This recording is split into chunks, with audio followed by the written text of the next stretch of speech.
Lack, limiting beliefs. You've heard of them? You've heard of them. I know you have, but you probably don't think your wealthy clients have them. They do. You don't know this. It's sort of a little secret that your clients are keeping from you, but your clients have limiting beliefs.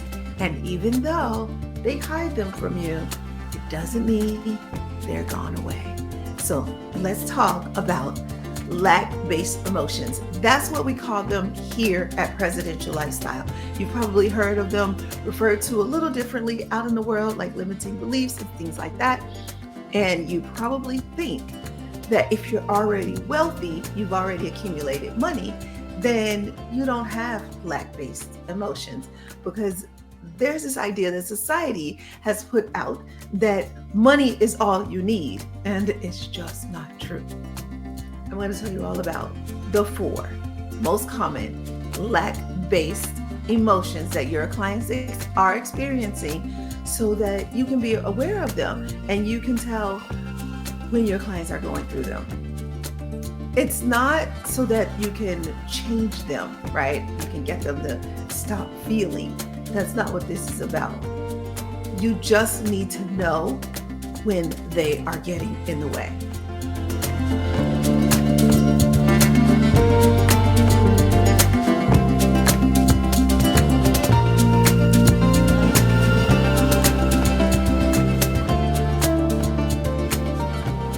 Welcome to Presidential Lifestyle Live. I am your host, Kanae Corder, the leading national certified counselor specializing in financial therapy for wealthy professionals. Now, whether you are listening to our podcast, watching this video, seeing my smiling face on YouTube, or you're reading the blog, I am thankful that you're a part of this community. So glad that you're connecting and that you're digging deeper to learn more about financial therapy. But if you want to become an official member, you'll need to join the community. So go ahead and click the link in this description and become part of our community, so you can get your questions answered. Like, you can ask me anything about financial therapy, money, emotions. And not only that, you can network with other colleagues and find out if other people are going through what you're going through. You are not alone when you join this community. So be sure to join. I'll see you there. But in the meantime, let's talk about these 4 most common lack-based emotions. So as a financial professional, understanding all of the money emotions is super important, but I really want you to get familiar with lack-based emotions. And understanding those lack-based emotions, your clients will be so grateful. This is crucial to the connection that you're going to have with your clients, because most people don't know what you're going to know about your clients by understanding these lack-based emotions. Lack is learned. What do I mean by that? So, in the last video, in the fear-based emotions, I talked about the emotions or the fears that we are born with. Well, lack it's not like that. Lack is learned. When you are born, you are confident, you are sure, you think everything revolves around you. And then you begin, that idea gets chipped away at and chipped away at and chipped away at, or stuff gets piled on top of it, and you start to have other beliefs. And these other beliefs are lack based.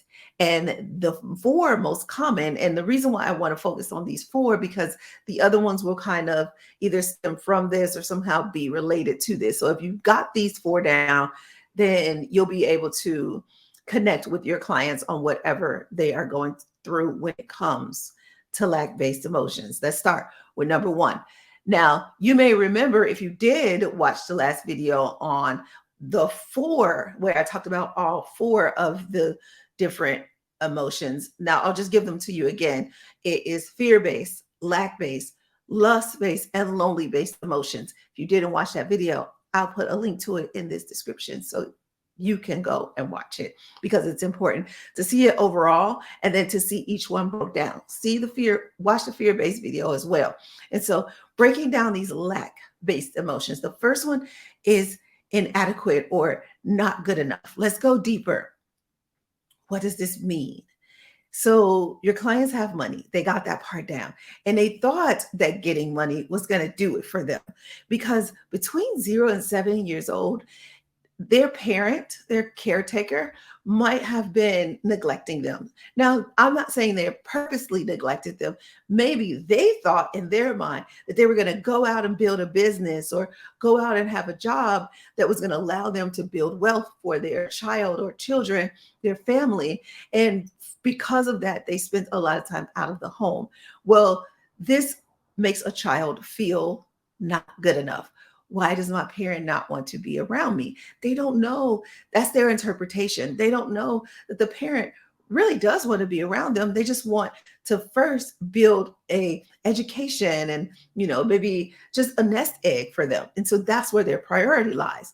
And if this happens, like if you like say it's old money and your client was raised by a nanny, they had parents who worked a lot, or just maybe their parents, it was negative and the parents argued a lot. And so they just didn't have the capacity to pour into these children emotionally. Then when your client grew up, they didn't feel like they were good enough. And so they were going to try and use money to make that feeling go away. And I'm laughing because it's almost laughable at this point because I see it happen over and over and over again. And it never works. It never works. And so they try and they try and they try. And then when the money itself doesn't work, then they try to get things. So if you see this happening with your clients, just know that this is that inadequate emotion. This is that not good enough. So let's move on to number 2.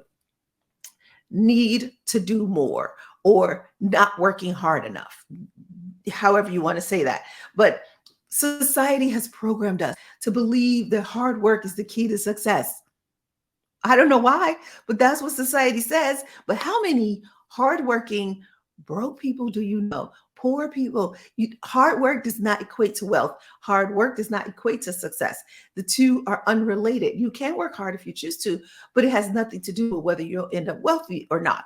And so, but your clients believe that. And so in their lack-based emotions, the need to do more is one that really fuels them, and they'll end up doing, sometimes using their money to do more, not realizing that their money could be doing more. Right? I know you're like, yes, preach to the choir. Come on. I'm with you. I'm with you. I got you. So, but if we're going to help your clients, help you grow and preserve your clients' wealth, then we have to have an understanding of this. And so now you and I are getting closer because we're getting a better understanding. I'm sharing with you what you already know, but I'm opening it up, the idea of it going deeper and allowing you to see it in a way that maybe you didn't see it before. So that need to do more, work hard, it sometimes gets in the way of you growing and preserving their wealth, but at least now you know where it stems from. So number 3, self-worth based on a dollar amount. Oh, this is so big, so big. And you might be experiencing this too. Why do I say that? Because your clients likely have more money than you. I know when I was a financial advisor with Morgan Stanley, the wealthiest client I had 38, the exact number I remember doing the financial plan, $38 million. I didn't even have one at the time. So I was like, so there's that the you could essentially feel that inadequacy, or you could feel that your self-worth is lower than theirs, which is just totally not true because they don't come to you for figuring out how to earn money. They got that part down. They come to you for figuring out how to grow and preserve it, protect the money, grow the money, and sometimes gift the money, depending upon which financial professional you are. But they are also coming to you to find the right way to enjoy their money. That's part of your job. So in the money cycle, earn, grow, protect, gift, and enjoy. You want to hear that again? Earn, grow, protect, gift, and enjoy. In the money cycle, you have to understand that they got the earn part down. Great. Thank you. Now you have to do the grow, the protect, the gift, and the enjoy with them. Yes. And so that's why they come to you. So I just shifted this a little bit because I was preaching so you could give this information to your clients. But this little piece right here is just for you. I want you to make sure that your self worth is not tied to a dollar amount so that then you can make sure that your client's self worth is not tied to a dollar amount. They are not their bank account, they are not their stats, their statistics, their assets. They are them, which is totally different from what they own or have, or even what they're trying to do in life. Who they are, it does not have a dollar amount associated. And when they associate themselves with a dollar amount, you are looking at other emotions coming up like depression and anxiety because they're trying so hard to keep up this appearance.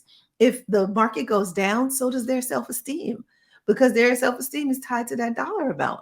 But that can't be.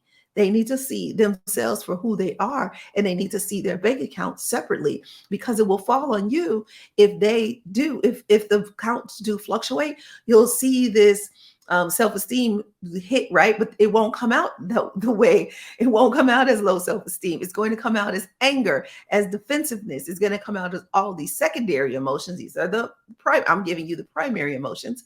It's going to come out of all these secondary emotions, and those secondary emotions that are going to come at you and they're going to blame you because they feel low, but it's not your fault.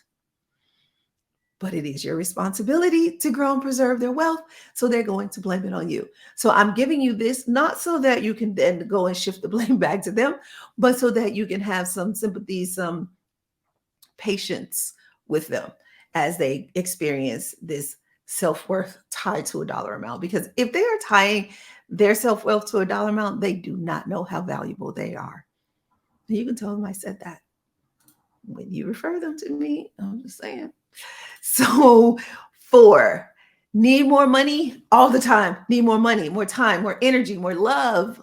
And let me tell you that last one, the love one could fix all the other ones. If they just had enough love, then they would have enough money. They would have enough time and energy because a lot of the reason why they're getting the money is to get love. Now, if this is old money, then they're trying to preserve this money so that they can get the love from the father or the mother, whoever's family member built up this legacy, this money, and they're trying to hold on to it. And by holding on to it, they should deserve or receive love for doing that. Sometimes your clients are getting money so that they can then receive love and acceptance. But the time and the energy, sometimes they will use their money to buy back some time. They will use their money to get them the energy. That could be in health related things, or that could be in just vices, right? Coffee and cocaine. I'm sorry, I had to say it because it does happen. And financial advisors, you know this. It used to be that drugs were the thing. It was in. That's what you did when you were wealthy. And not that that's not still the thing, because it can be. Um, but people are doing it more in secrecy now because it's not cool as it used to be. And so this is what I mean when you hear me say your clients have secrets. I don't mean the anti-money laundering type of secrets. I mean that they might be doing drugs and you don't know it. And that can chip away at their portfolio. That is way, I'll say it a lot right here, but I'm going to leave you there because there's just more for us to talk about. And if you are in the community, you can ask me any questions around here because this one, number 4, you might actually have a client going through this right now. And I don't take this lightly. This is serious. And if you do, you're not equipped to handle it, but it will keep you from doing your job. So if you're in the community, if you're not in the community, you need to be in there. Click the link in the description. If you are in the community, engage, ask me questions, and tell me what you want to talk about because I want to make sure that I'm giving you what you need. My team and I are here to support you, serve you, so that you can serve your clients. But I have 2 more things that I want to talk to you about.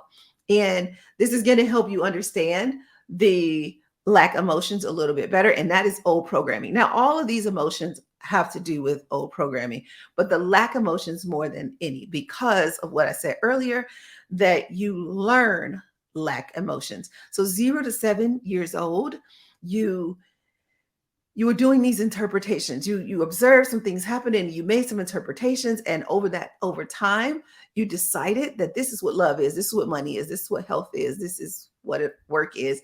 All of those things, as you made those interpretations, lack got put into those interpretations. So I'm saying this about you. When I say you, I mean human beings. I mean all of us, not just you, not just your clients, not just me.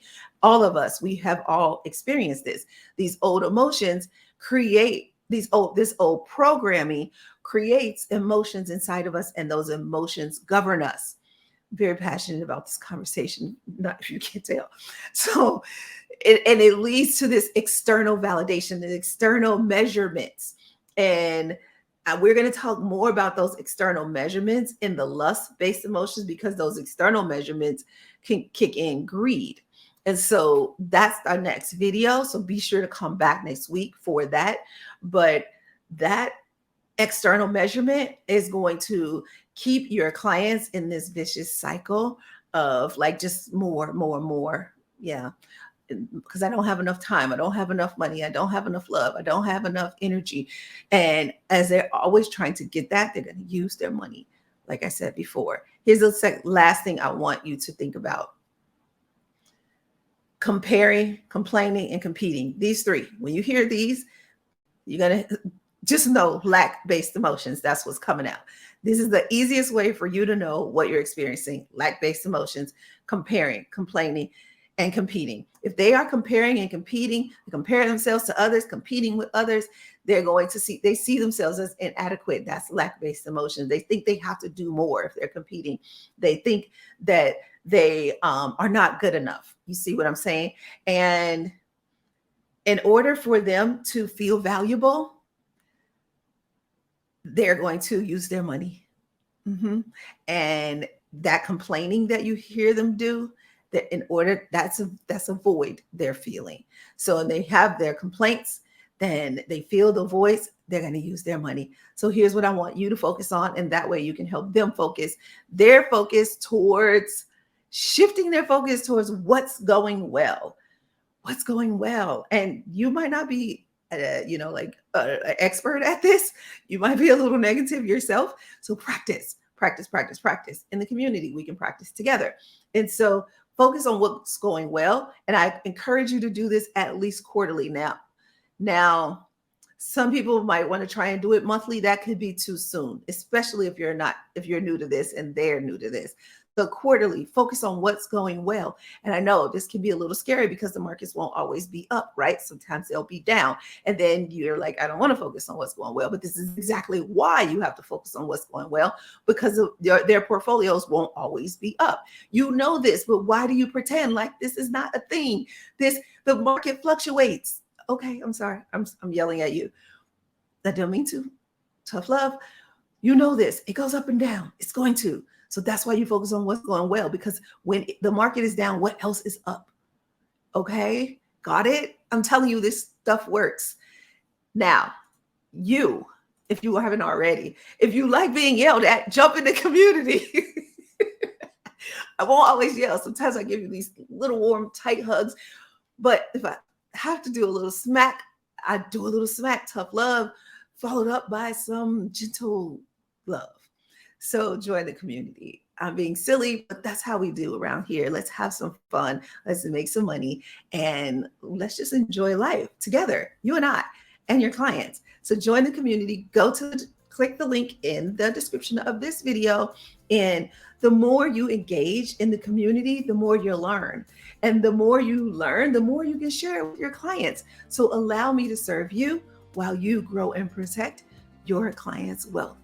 I will see you sooner. See you next week. Have a fun and safe time while you do what you do best. I'm going to go do what I do best. I'm jumping in the community. Join me. Come hang out with me over there. All right. I'll see you sooner.